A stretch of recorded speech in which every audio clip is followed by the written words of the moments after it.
Está empezando el show del doctor Roy Aranda, donde abordaremos temas sobre separación niños de padres, casos de violencia, traumas con los indocumentados, cómo resistir ante tiempos de pandemias. Llámanos en vivo al 1-888-900-2811, extensión 6, y haz tus propias preguntas al aire. ¡Comenzamos! Good evening, my dear viewers from Tribuna TV. Buenas noches, queridos televidentes de la famosísima Tribuna TV. Tonight is October 6th. Estamos esta noche, Octubre 6. And we have what I consider to be a very important and necessary show. El programa de hoy, tristemente, es a la vez importante y necesario. I think every time I have a show, you're getting used to my saying that this is probably the most important show that I've done. But I don't know how to put words to what we're going through. The show today focuses on the horrific, los terrores, el desastre de los huracanes, the hurricanes, Fiona and Ian. And I felt that it was really incumbent on me, my guest, my good friend, collaborator, consultant, and in many occasions co-host, Peter Canaris. And I have another guest today. I'll introduce her shortly. I thought it was really necessary to do this show. So I'm actually doing this. It's a sad day for me. Es un día muy triste para mí.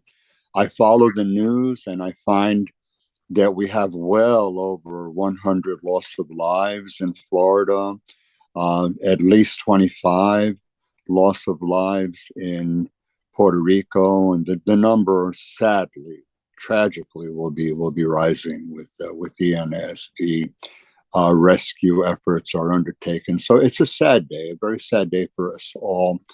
We're going to go through this as best we can. I think it's important to cover a number of issues pertaining to the severity of what happened, the impact, some things that we can do and need to do in order to try to overcome this and try to restore some emotional stability in our lives. So that said, I wanted to first give a thank you to Oscar, my producer. Oscar, si quieres saludar a los televidentes.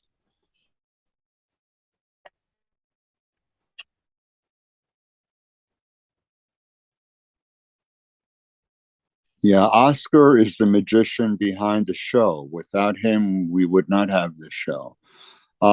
Oscar, por favor, me puede poner el primer slide. We're going to go over what we're doing today.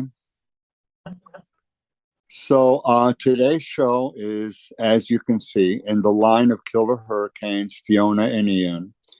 And I have as my consultant and guest, Dr. Peter Canaris, and another guest, and I'll introduce her shortly, Natsaline Peralta.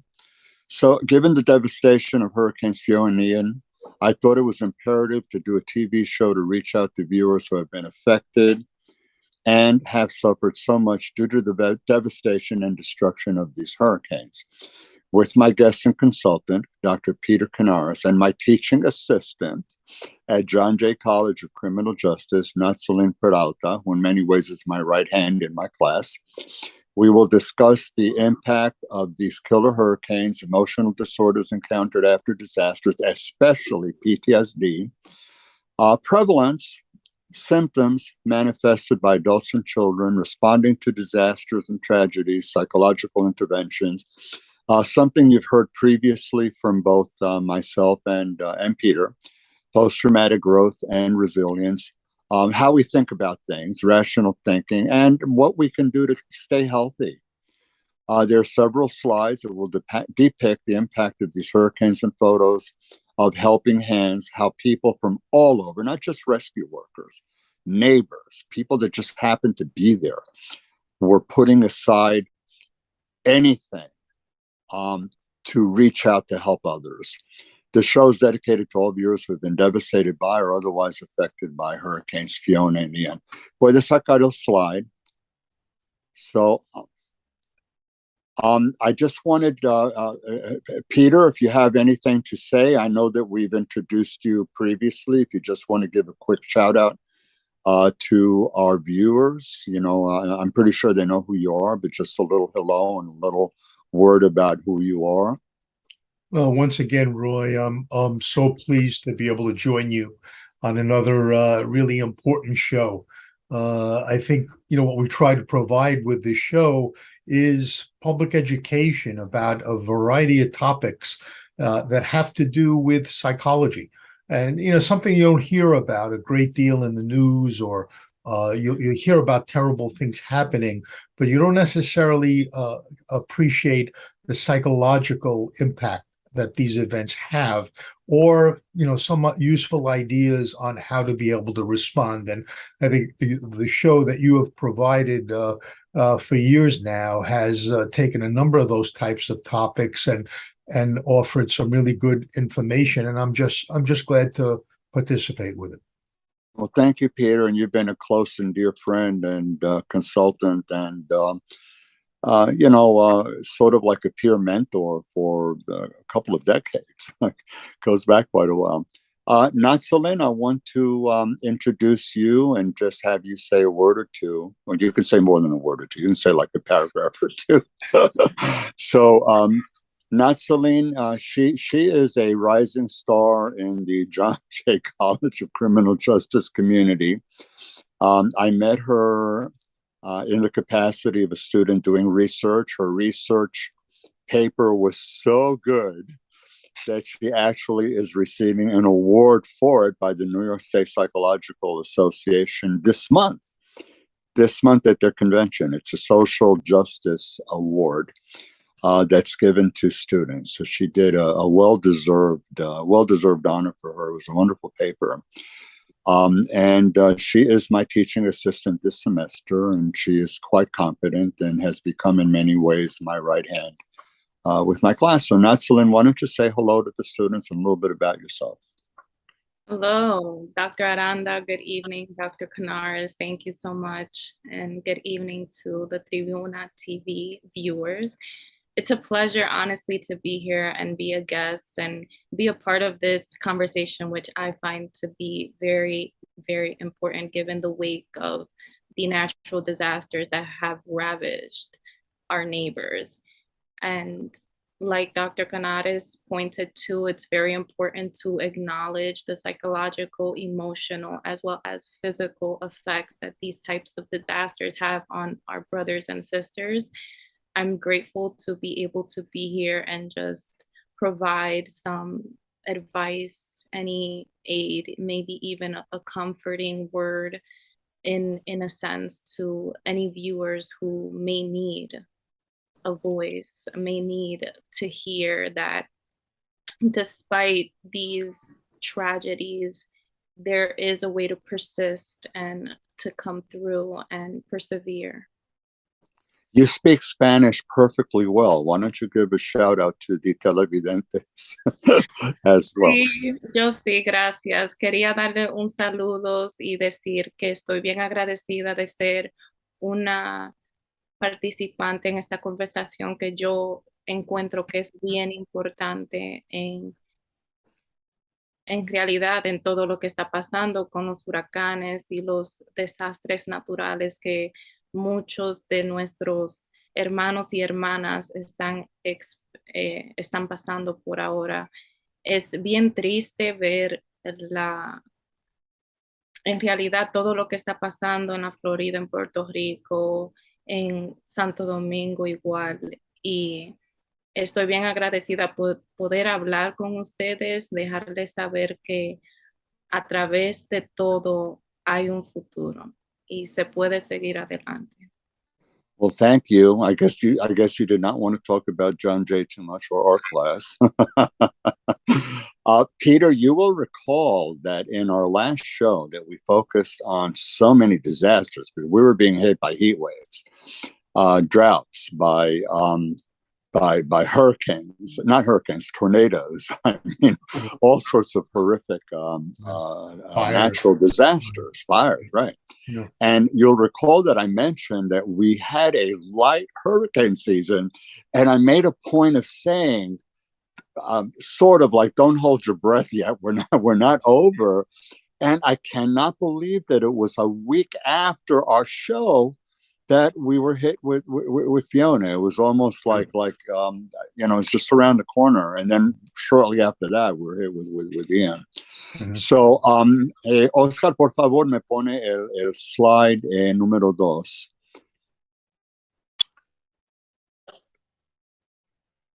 So, dear viewers, I just wanted to share this quickly, but I live in Long Island, and we were hit horrifically by Superstorm Sandy back then. It was the magnitude was incredible. The damage was stunning. And I wrote this. It was 2012. I wrote this. I think it's very applicable now. The wording is based on Sandy, but I see no reason why it could not be modified to Fiona or Ian, or for that matter, any hurricane, in her path. Sandy, oh Sandy, your middle name is Jezebel, like Delilah to Samson, Potiphar's wife to Joseph. You'd have to know a little bit about Greek mythology for this. As you reek of destruction and treachery's your game. You were born to be wild, just a darling little wind that soon became a storm. And your greed more than doubled as your thirst for more was endless. Sandy, you were everywhere. There was no escaping you. Your wicked arms embraced us all, and the python's grip took the breath away of everything you passed. There was no calm before the storm. Again and again, you hurled your fury till naught was to be had. 'Twas only then you went away, but those behind, like the phoenix, must rise and once again be reborn. Many of us have struggled to be reborn after Sandy. And in Puerto Rico, devastated in 2017, in fact, it was 5 years and 2 days. There was Maria, and 2 weeks before that, it was Hurricane Irma. Puerto Rico had those back-to-back devastating Category 5 hurricanes that just literally pummeled the island and left it, horrifically damaged. And it's so sad to see, after 5 years, people who are rebuilding have lost their houses all over again. So my heart goes out to them. I don't know what words of comfort I can put. Puedes sacar el slide, por favor, Peter. Oscar. Peter, you don't control the slides. And I want to show a couple of photos of some of the hurricanes, and then we'll get into the substance of the show. Por favor, Oscar, el número 3. These are a few photos of the devastation of Superstorm Sandy. You could look at that and imagine to yourself, for all you know, it could have been taken in Florida. I mean, this is like horrific, the devastation that you see here. Puedes sacarlo, por favor, Oscar, y pon el número 4. So closer to now, Fiona, these are some photos that were sent to me personally by a family member who has friends in Puerto Rico. So you see some of the devastation that took place there. I didn't take photos of the devastation in the Dominican Republic. But there was a lot of devastation there as well. Por favor, Oscar, saca y pon el 5. Ian. Primarily Fort Myers. At the top, you can see literally the right photo almost looks like a bomb went off, like a massive bomb went off and just decimated, the entire area. Underneath is the devastation in North Carolina. Lower pictures, bottom left and right, North Carolina. Puedes sacar el slide. So, Peter, Naslin, we're going to get into some of the emotional disorders encountered after disasters, and then I'll have Oscar put up each slide, and I'll take them down. We'll have a little bit of discussion. Por favor, Oscar, el número 6. So here we have emotional disorders encountered after disasters. PTSD is probably at the top. Really the main one: major depressive disorders, specific phobias. You might have fear of going outside, fear of going into a building, fear if you hear thunderstorm or sounds of lightning striking. People who've been in car accidents, they will be afraid of going into a car, hearing sounds associated with cars. Panic disorders, when you really, really feel like you're about to pass out and have a heart attack and end up on the floor. Adjustment disorders are milder forms that can last quite a bit of time, and they can include depression and anxiety and behavioral changes. TBI, traumatic brain injury, neurocognitive disorders. So for any reason your head was impacted, you received a blow, you inhale toxic chemicals, you're exposed to toxic chemicals in the air, and substance use disorders that go hand in hand. It can become pretty prevalent. They can include actually an over-reliance on prescribed medications for pain, for anxiety, for depression, overusing them, over depending on them, to beginning to take a little bit too much more alcohol or sedatives or other kinds of drugs just to try to calm yourself down to the point that it becomes more of an abuse. So what is PTSD? I'm just putting it up there very quickly. It's an anxiety disorder develops in persons who've had very traumatic, disturbing, or frightening experiences or witnessed such events, even in close proximity or at a distance. It officially became recognized as a mental health condition in 1980. And for the viewers, the prevalence, approximately 7.7 million adults per year suffer from PTSD. This data predated Fiona and Ian, so I am not in the least bit surprised if it picked up a little bit. We also had the horrific shooting at the school, the elementary school in Texas. So those kinds of events, and again, these things were fairly back to back. I'm pretty sure, and also with COVID kinds of instances and increased violence in many parts of the country, I wouldn't be surprised if that number actually escalated. Approximately 15% to 43% of children suffer traumatic incident. The range is as large as it is because it's very hard. It's hard to figure it out. People don't always report it. You may have subclinical symptoms. There's some guesswork that goes into it. There's different people doing different scorings, different reporting.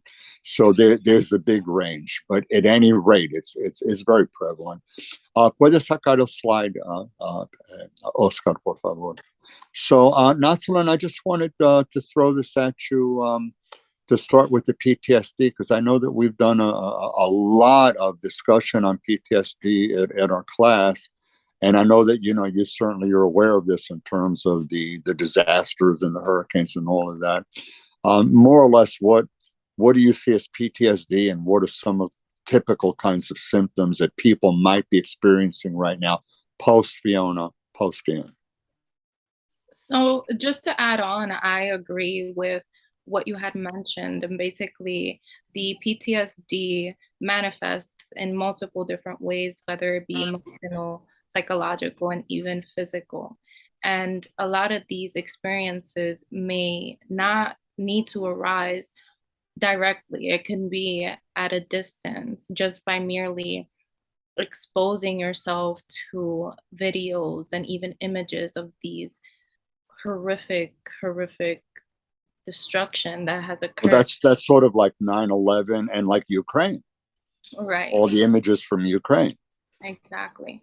And it's very unfortunate. A lot of the ways that these symptoms present themselves in individuals could be with recurrent and involuntary or intrusive thoughts, a lot of vivid dreams. Some individuals may have very, very intense flashbacks as though they were back in that same in that same scenario again. And that can intensify depending on how recurrent these instances are. I mean, you mentioned Sandy, and now most recently Fiona and Ian, back-to-back destructions. And not only that, but we're also seeing different explosions, I guess, or maybe that's the wrong word, but in an increase in the violent crimes that also exacerbate a lot of these different emotions. We have some individuals who may react in a dissociative manner. So when they are experiencing these intense emotions, they might just be stuck in an instance where they don't really understand what to do or how to move forward. In addition, a lot of these emotional effects are loss of hopelessness.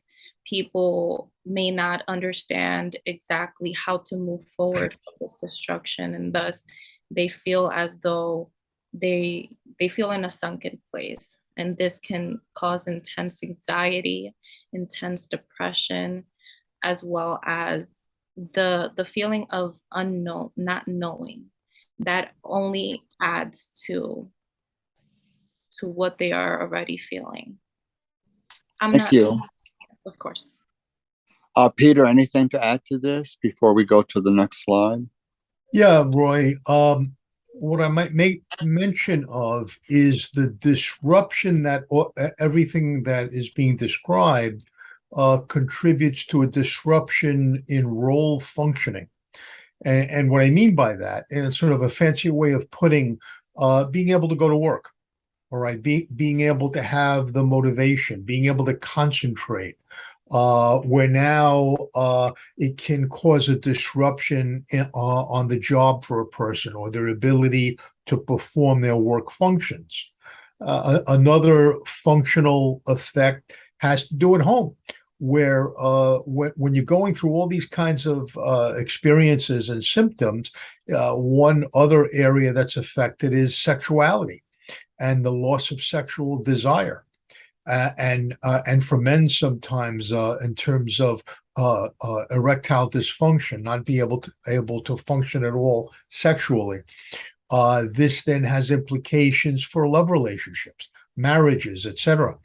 And now sometimes other members of the system, of the family, or of the work environment, wherever it may be, that doesn't maybe have a full understanding or appreciation. Well, they know you went through something, but how come you're not snapping back to yourself and functioning in your usual ways? So this now becomes an additional layer of pressure where the person's down on themselves.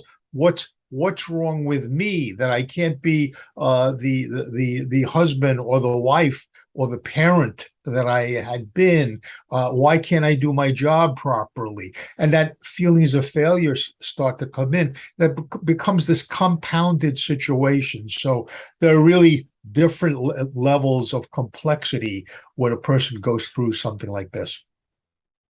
All right. I wanted to point out as well to the viewers that you do not have to have a formal diagnosis. You don't have to have PTSD or major depression rising to the level of a formal diagnosis.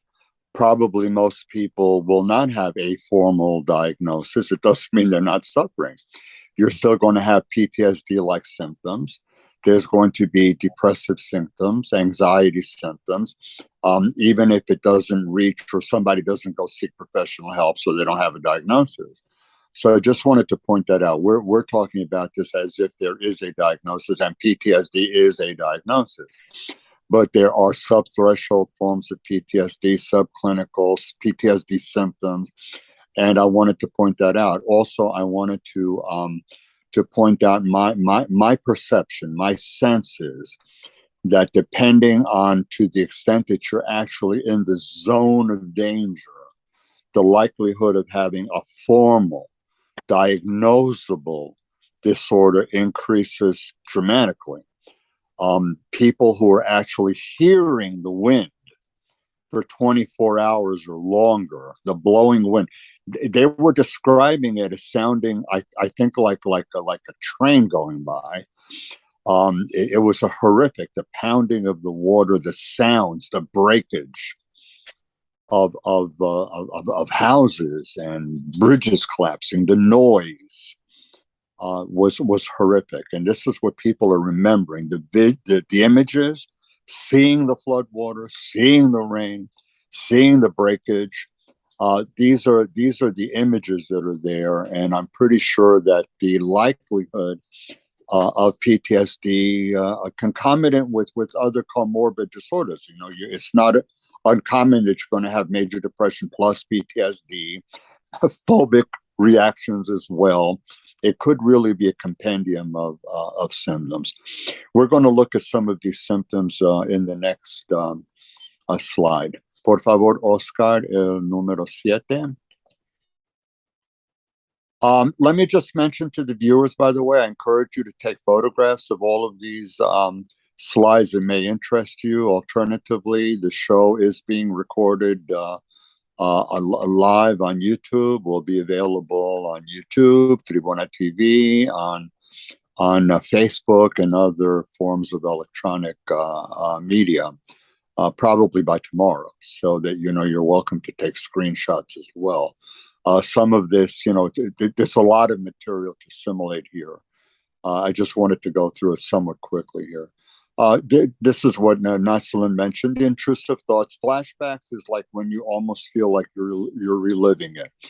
It's not like you're in a car and you think about the accident. It's sort of like you are with your eyes closed and you have this imagery. It can be imagery. It can also be sounds of breakage, sounds of a car crash, sounds of glass breaking, sounds of the destruction, of the wind, of the blowing, of the devastation of the hurricanes that people were hearing. That can form part of the flashback. Nightmares, they do not have to be related to the incident. It can be feeling like you're falling off a cliff, you're falling in a precipice, you're in an accident, people are chasing you, something horrible is about to happen to you. These are the kinds of nightmares that you might have. They are symbolic representations of the anxiety that you experience, the loss of self-control, you feeling that you are out of control, that you don't have control over what's going on. Distress when reminded of the trauma. You see images on TV. It's inescapable. I mean, you watch the news. It's incessant. It's nonstop. You have video streams on your phone. It pops up: breaking news, breaking news, breaking news. Even if it's not breaking news anymore, they say it's breaking news, and you see images and images. So all of a sudden, or you talk to people and people remind you about it, and your chest starts palpitating, you get sweaty, you get, oh my God, anxious, and you start having physical reactions. Hypervigilance, you're on the lookout, you go outside, you're very aware of your surroundings, you're scared, you're afraid something bad's going to happen to you. Loss of interest in activities, you become isolated. Sleep disturbance is so typical. Somatic complaints, so typical also. Headaches, aches and pains. You startle easily. Any sound, somebody rings the doorbell or the phone suddenly rings, you jump, you startle. Feeling guilty if, like, for some reason, maybe you think you could have done something better, or you weren't quick enough, or I should have evacuated and I didn't. Those are the kinds of things. Or you're an adult and maybe you think that you could have done something more as the primary caretaker of children or a spouse. Depression from all the losses, the sadness connected to it.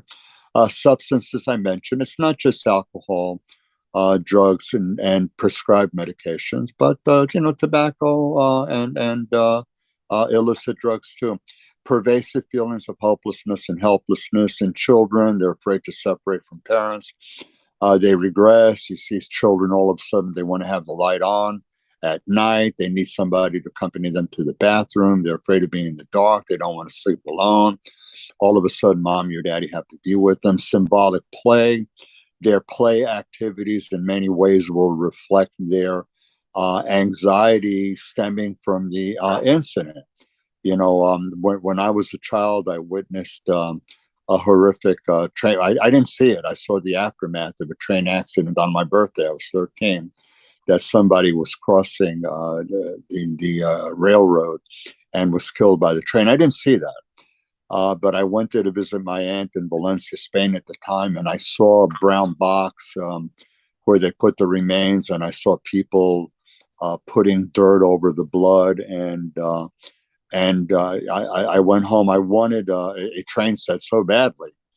My father had given my mother money to buy me an HO train set, and I was like playing with the train, having it run over people and having the plastic people derail the train. I mean, it was all symbolic playing that represented my anxiety at the time. New fears. So you may suddenly have something unrelated to the actual incident, but there'll be a fear.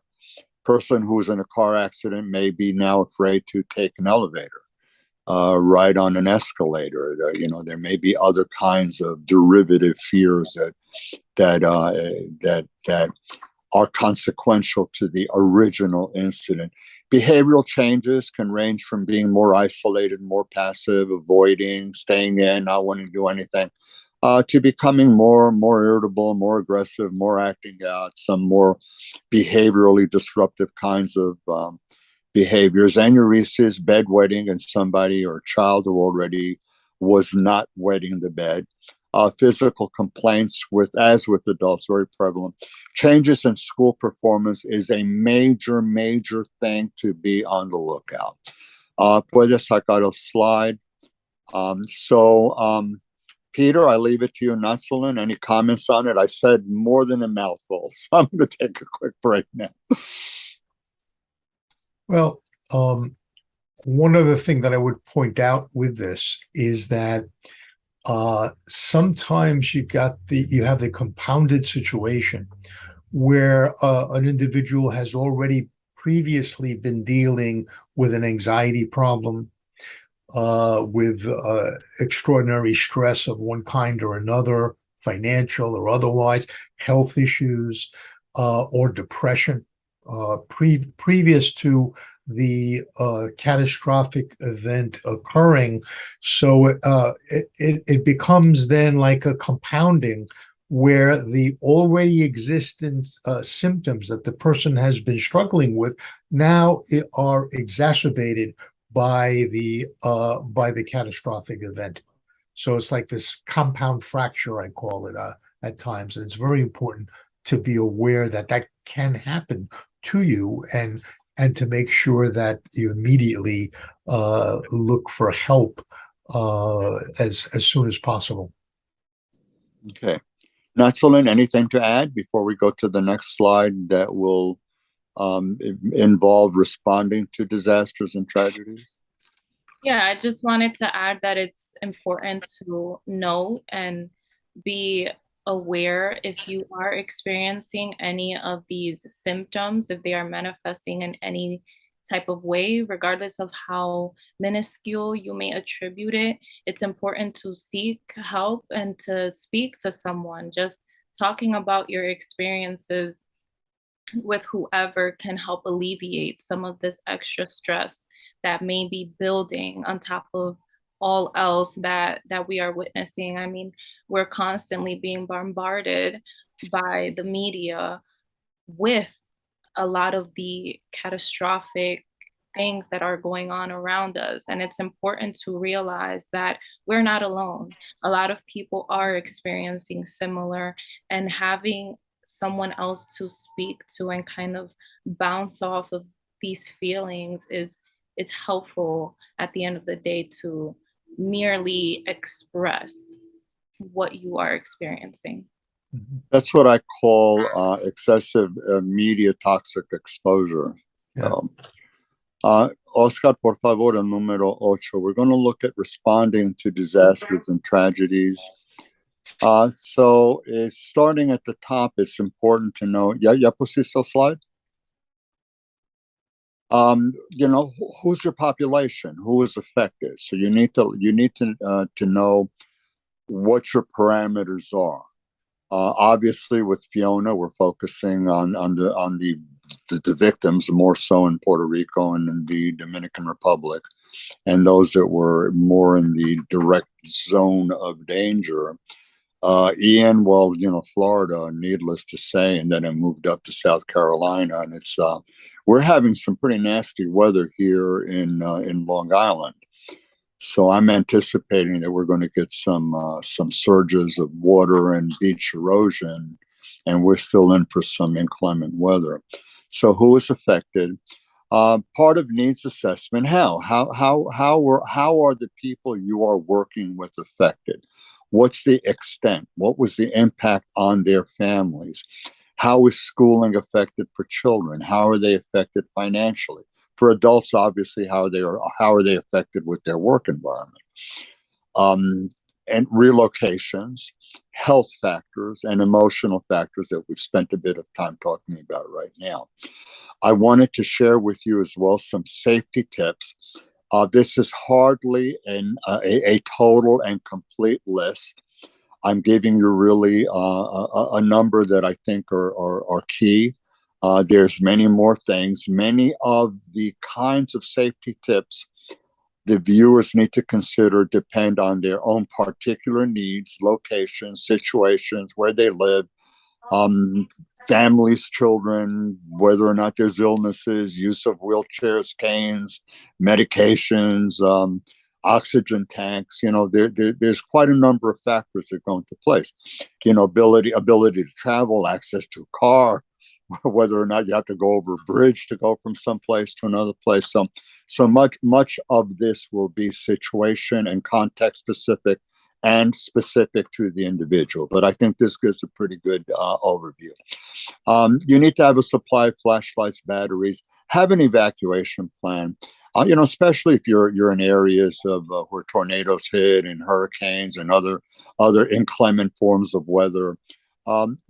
Put together some sort of an evacuation plan. What would you do that is important to you and your family? Have a supplies kit. You need water, perhaps medications, bandages, band-aids, first aid equipment. Make sure you have IDs. You don't leave like your license and other important documents behind. Have them available and ready. Don't wait to get hit to suddenly start looking for these things. Cash. You need to have cash on hand. So keep some supply on the side. You never know when you're going to need cash. Not everything is going to be able to be on a credit card or a bank card after a disaster. Make sure you know of your predicament. Make sure others know of your predicament, needs, where you are, and where you're going. In other words, keep other people informed. Plan for your pets. Seek help if there are special needs, like I mentioned, medication or assistive devices, distances, transportation needs, special vehicle transports, need of ambulance kind of services, and so forth. Know where the shelters are ahead of time. Don't wait. Know where facilities are if you have medical needs that you can rely on in the event that you have to go there. Be wary of hazards in the environment, down power lines, debris floating around, things that are loose, floors that are breaking, roofs that are collapsing. You also need to be aware of exposure. You're exposed to the elements, to the water, contamination over a period of time. The risk of contamination and illness increases. Puedes sacar el slide, por favor, Oscar. So any comments on that particular slide? Yes, I think that there's not just the contamination of the waters. Also, you have to keep in mind that there's the sewers as well. a lot of lead and metal can kind of mix in with the waters as well. Any type of laceration, any open wounds that you have can become severely infected and affect your health in long term, not just the short term. And it's important as well, as you mentioned, to be prepared and have these supplies at hand and not wait for the last minute. I understand many people don't think that it's possible that they might experience something like this, or they don't anticipate it being as destructive. I know that many individuals, either because they had no other option or just opted to stay home, and have unfortunately suffered extremely because of their lack of awareness. In a sense, they didn't anticipate such a bad outcome. And it's always better to be prepared and anticipate. Honestly, I wouldn't say the worst of the worst, but anticipate things being possibly. We heard in the news a lot about comments being made and questions asked.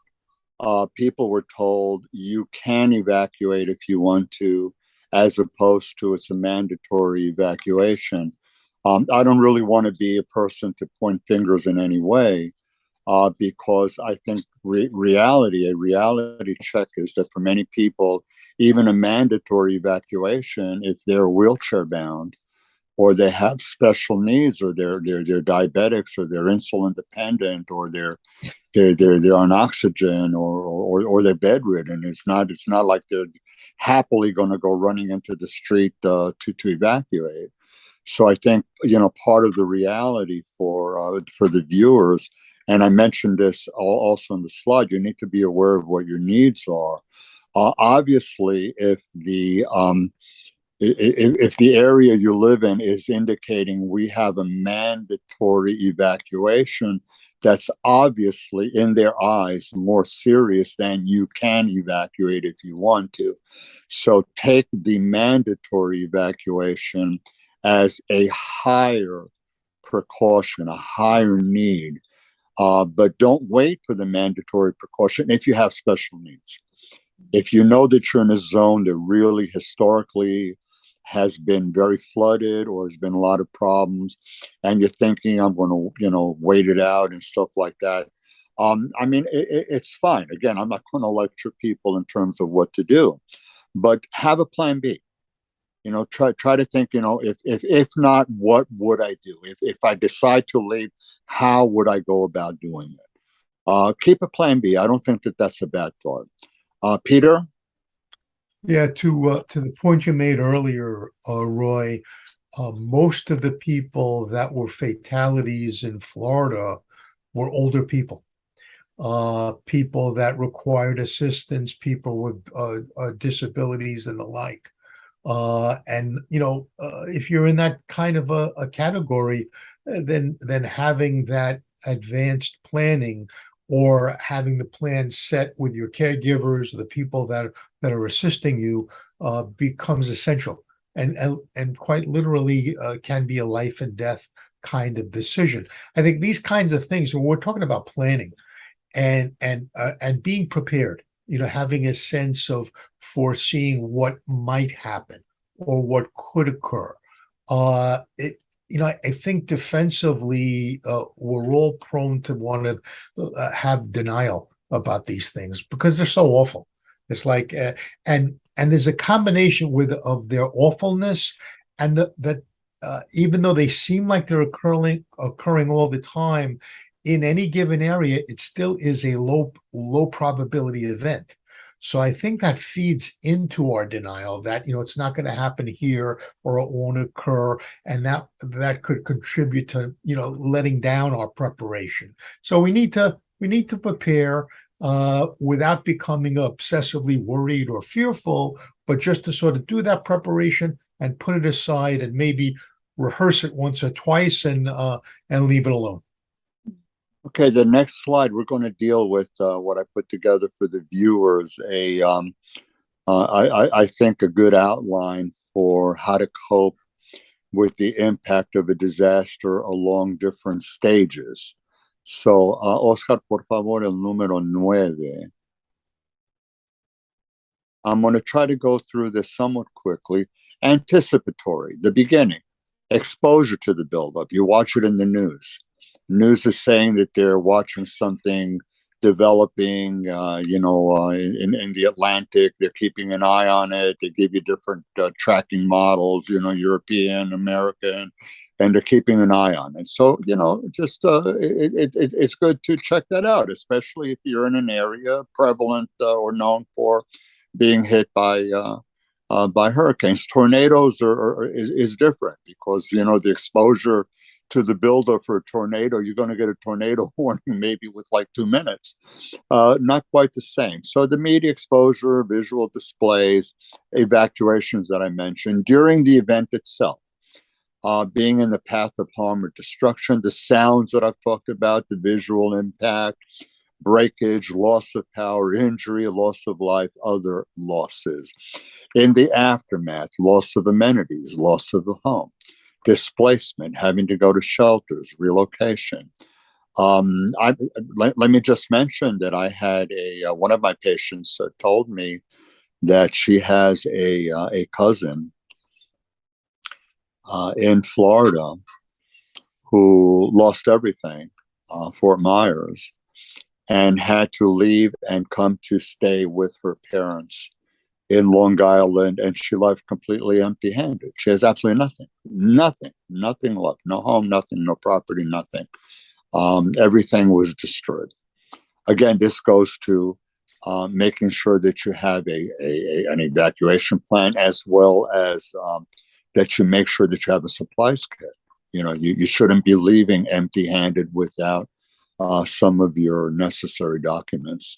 That's not that hard to put those aside and make sure you know where they are. Serious losses, changes, physical health consequences, emotional consequences that we've been talking about, severe prolonged aftermath, marked depression, marked health and emotional consequences, prolonged PTSD as well. So, puedes sacar eso, Oscar. So I just wanted to share that with the viewers to give you a bit of a timeline of what we're going through. Any comments on the impact and the kinds of stages that we go through, particularly with hurricanes that are certainly there. There's much more of a media coverage of hurricanes. I think there's a shaking of reality, and a loss of a feeling of certainty. We all know, I think, intellectually, there is no certainty in life. But when we're going from day to day, it sort of feels like there is. It feels like there's certainty and predictability. We know what to expect.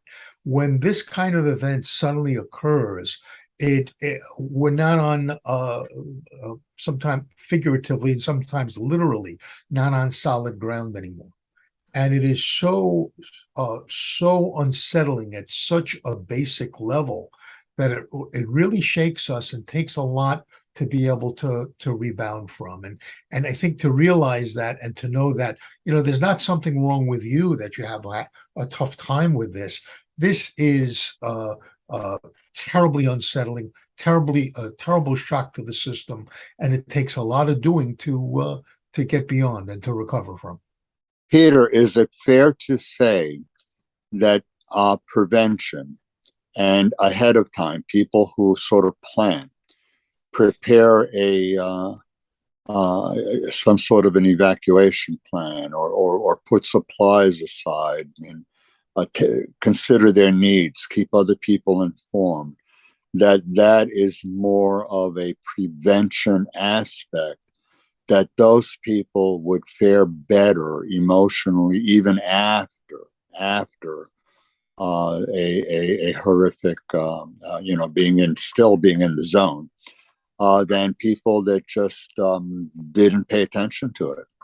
I think the benefit there Roy, aside from, as we were talking about before, having things that you need and knowing what to do, the practical benefits. I think the emotional and psychological benefit of that kind of preparation is that it's almost like you're training yourself and training your brain to be able to expect this as a possibility.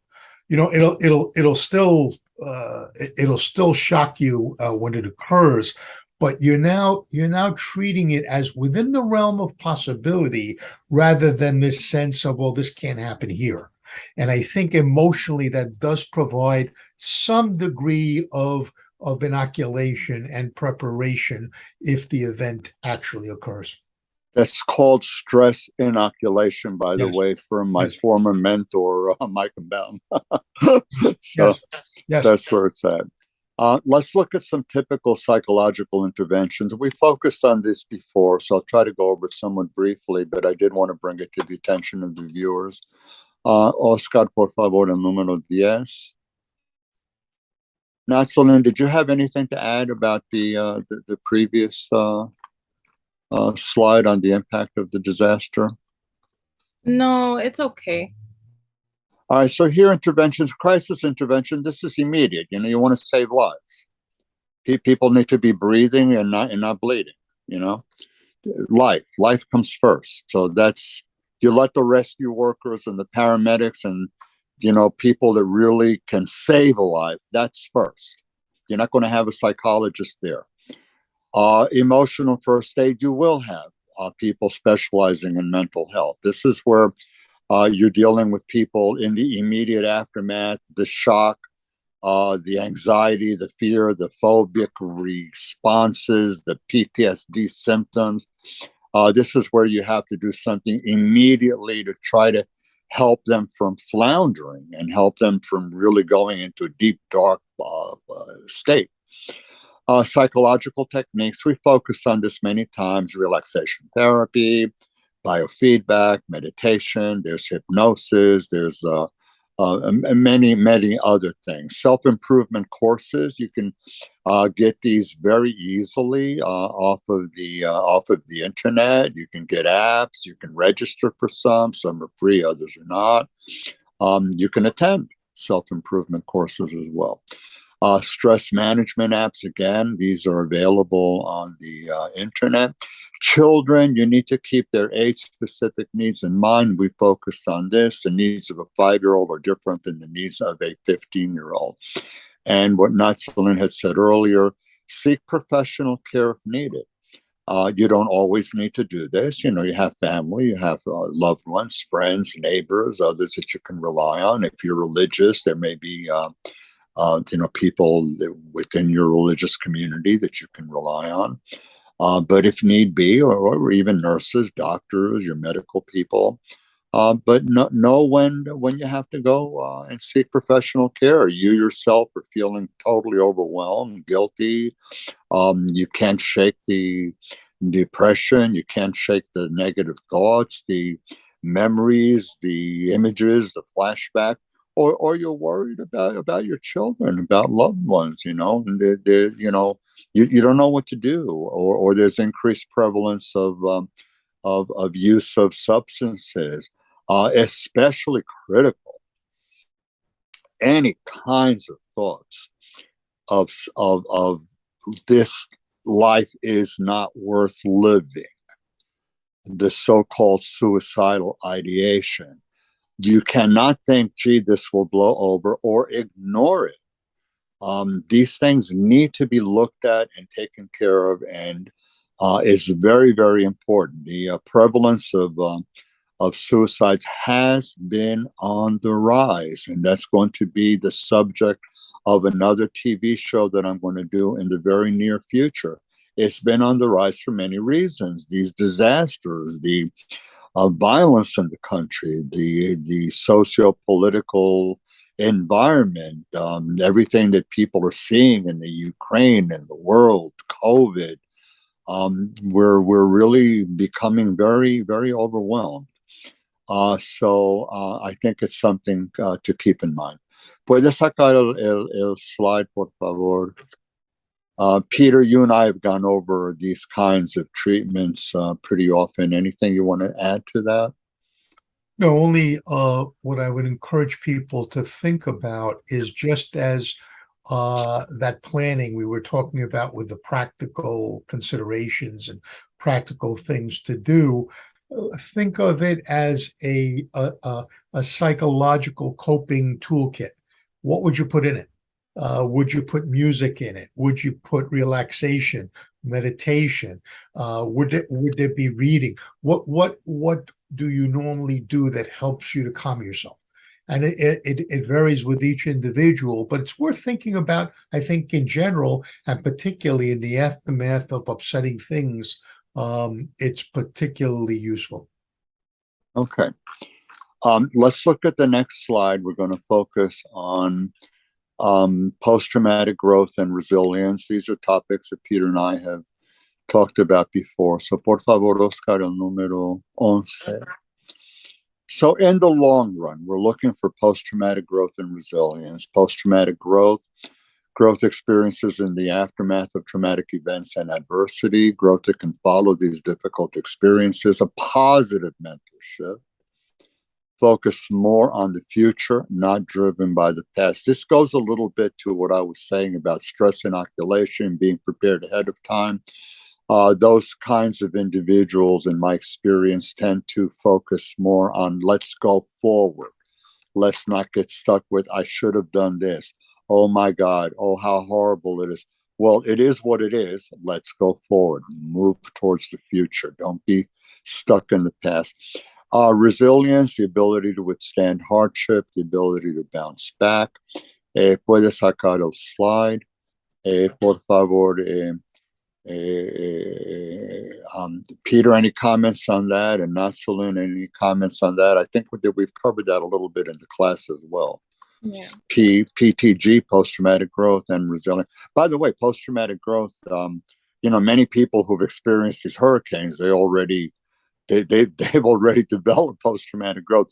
It can have a downside, though. The downside that I'm seeing or beginning to see is that those people who've been through hurricanes and they become maybe a little bit more lackadaisical or a little bit more complacent, or they think, well, I've been through this before. It's no big deal. I'm going to try to weather the storm.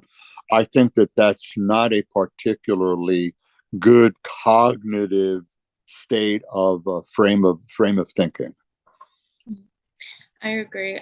I'd like to add that speaking on my own experiences, given the exposure that I've had and we've all witnessed with the media, I'm extremely empathetic. And unfortunately, I'm limited to imagining just what everybody is experiencing in the wake of all of these disasters. But in a way, I also put myself in a sense where I almost feel what they're feeling, experiencing this traumatic loss and the potential for the traumatic anxiety that can arise.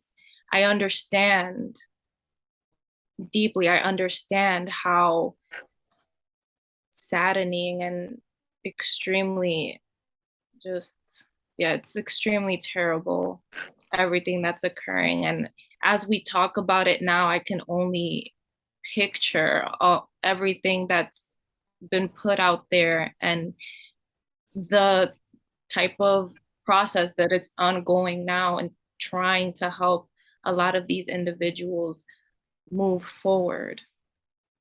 Post-traumatic growth and resilience can be learned. It's not something that's going to be injected in you. It's a learning experience to the extent that you try to focus positively and try to use what was traumatic to your advantage and prepare for the future. That has the added value of making you resilient to it. You bounce back. It's sort of like, it's raining, you wear an umbrella. That's maybe a good visual image to helping with the resilience and with the post-traumatic growth. So it's something that again, it can be developed, it can be learned. It's not an automatic thing. You don't just have it. You have to work it and develop it, and hopefully you're developing it with good, positive coping strategies and focusing and the way you think. Positive thinking as opposed to negative thinking, which gets into the next slide.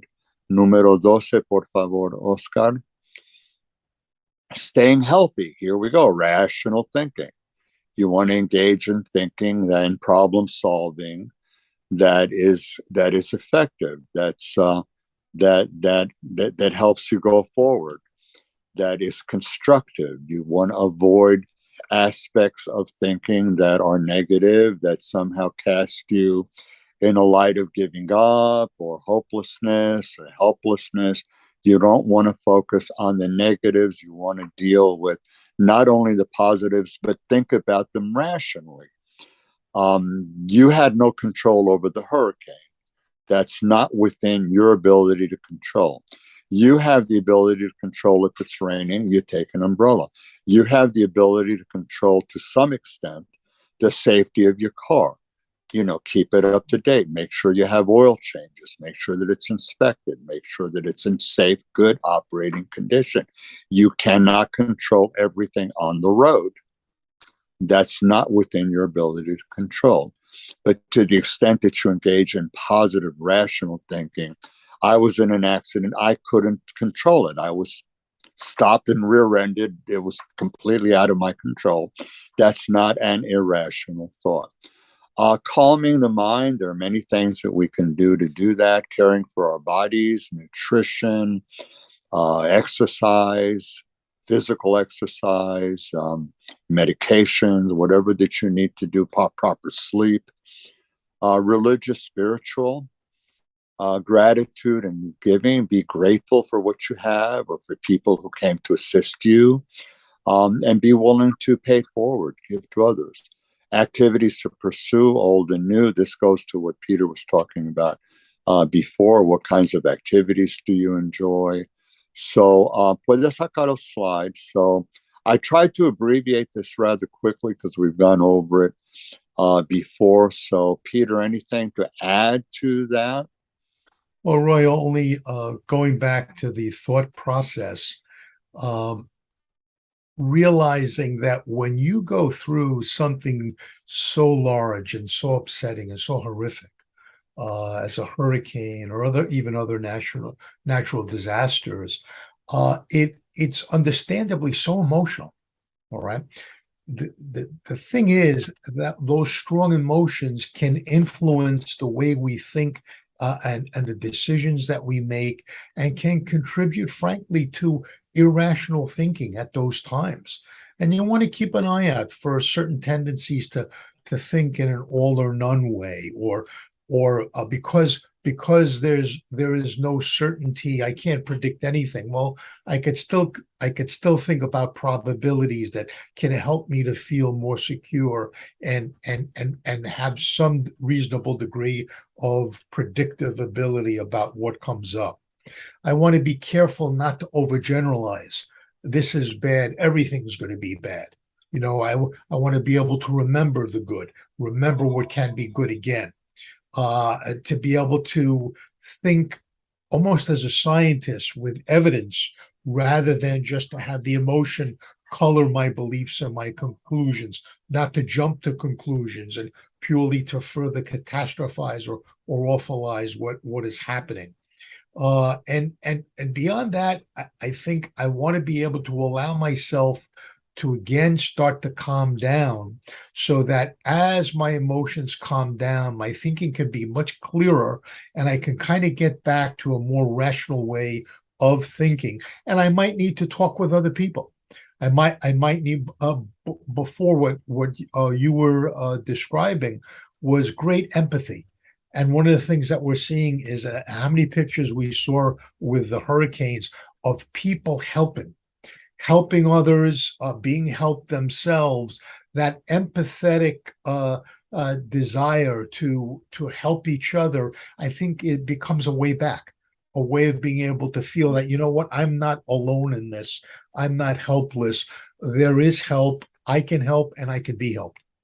And this will again further allow me to think more calmly and more rationally about what is such a what is such a large and devastating event. Part of this irrational rational spectrum um, that's important, and the reason that I brought up Sandy, by the way, at the beginning, is not un capricho, not a whim on my part. I mean, I was exposed to it, but there was a reason why I brought it up. And the reason that I brought it up is I've had patients who were deeply affected by Hurricane Superstorm Sandy. They literally saw their cars floating down Rockaway Boulevard, their houses shifted, they lost their property, and I've had some patients tell me this. They brought up flashbacks, memories, recollections of Sandy as they were seeing the images of Fiona and Ian. And to an extent, they were developing this sense of, oh, you know, it's going to happen again. I'm stuck. I'm back to this all over again. There's nothing I can do to overcome this. That's part of that irrational belief system that needs to be challenged. And of course, that's what I do with my patient. You know, I try to give them what I call our anchors of hope and focus on things like we're doing in this show. Part of calming, part of the giving, you know, the giving and wanting to do something for others was my need, for instance, to do this show. Is an example. I felt the need to do something. The moment I saw it, I mean, I saw it, and I know I contacted you, and I said I have to do this show. And I contacted Oscar, and we put it together like in a matter of days. So it's something that was necessary to me to do, but also I wanted to share something to the viewers. So let's look at some. We only have a couple of minutes left. Nazanin, anything to add to that before we go to the next slide? We have some more photos to show before we wrap up. I would say I agree with the majority of the points that you, Dr. Aranda, and Dr. Canaris both mentioned. I think you guys both took the words right out of my mouth. I agree 100%. All right, I'm going to have to give a test to you afterwards and ask you which particular points do you agree with. All righty. Oscar, por favor, el número 13. So this is what Peter was alluding to. I call this one helping hands. Yes, se ve el slide, Oscar? Okay, so I wanted to show just a handful of photos of what I call helping hands, people that were there. You'll notice the top left, these are like neighbors or people helping out. On the right, this is actually a rescue worker. Left, another looks like possibly a rescue worker helping, and of course you can see people military being able there to help out. The one on the right where you have the boat, the people, these are neighbors helping others who are stuck in water. And underneath, I'm a pet lover, so I had to put something up. The guys, with his little dog. I mean, there's no way I would leave my home without my babies. And on the right, this is obviously somebody who is a non-rescue worker lifting a baby into the hands of a rescue worker. So this is what I called helping hands. It shows people coming together, no matter what, in all walks of lives. We all have a way, a camaraderie of getting together, recognizing the plight and the need of people. And I wanted to really make this the last show to indicate that there's always something, there's always good people. Por favor, Oscar, we're going to end with the resources. El número 14. So here I have, as usual, contact information for me on the left and Dr. Canaris on the right. I gave you the contact for FEMA. Okay, very important. There's the link. A lot of information, and it's up to date, and it's modified pretty much daily. It'll give you information, feedback directly about Ian and Fiona. By the way, there are other storms in the making. So viewers beware. I've already been talking about this. Don't be blindsided, but we're not over. We're not over with the storms. Neurostate Psychological Association, they moved. I gave you their new address, and I also gave you the website. American Psychological Association, the parent organization of all state psychological associations, their phone number. APA also has wonderful resources. Suffolk County Psychological Association, Peter and I are members here. This is the regional association, a member of Neurostate Psychological Association. Westchester Psychological Association, and I gave you regional associations affiliated with NISPA. So that said, por favor, puedes sacar el slide. We've come to the end. Natsalin, I'm going to start with you. Any wrapping up comments as we end the show today? Yes, I just want to say thank you so much for inviting me to be a guest. I hope that the viewers found our discussion to be helpful and shed some light on the potential experiences that they might be noticing within themselves, and hopefully motivate them to speak to someone regarding their experiences, whether it be a family member or whether they decide to pursue and seek professional help. Thank you. You're quite welcome. It was a pleasure having you. Peter? Well, I can't say it any better than Natsaline, because I think the idea of knowing that there's help, knowing you're not alone, that you can reach out, and others may even reach out to you, there's a comfort in that. There's a sense of no matter how difficult things get, you are not alone. And that there is a way forward, even if you don't see the path clearly at the moment. Hold on and persevere, and things will improve. Things will get better than they are in this moment if we have the perseverance, the faith, and the ability to work towards that, and everyone does. So again, Roy, thank you for the opportunity to join you, and I'll see you down the line. Well, thank you, my good friend. Oscar, ¿algún despedida?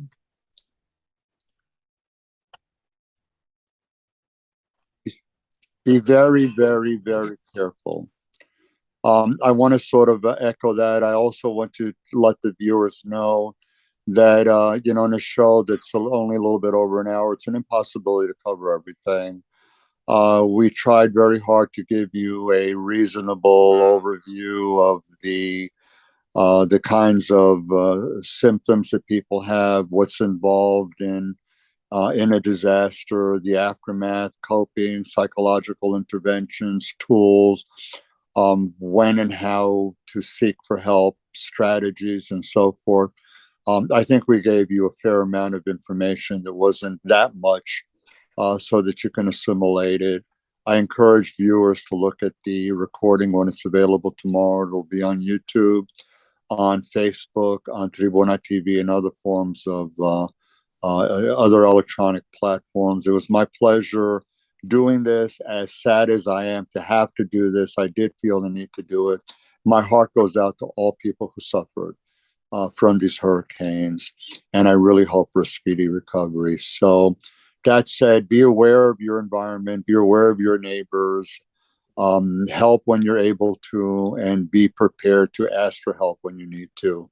So with that, I say goodbye. Me despido de todos. Until the next TV show, please be safe. Be careful on the outside.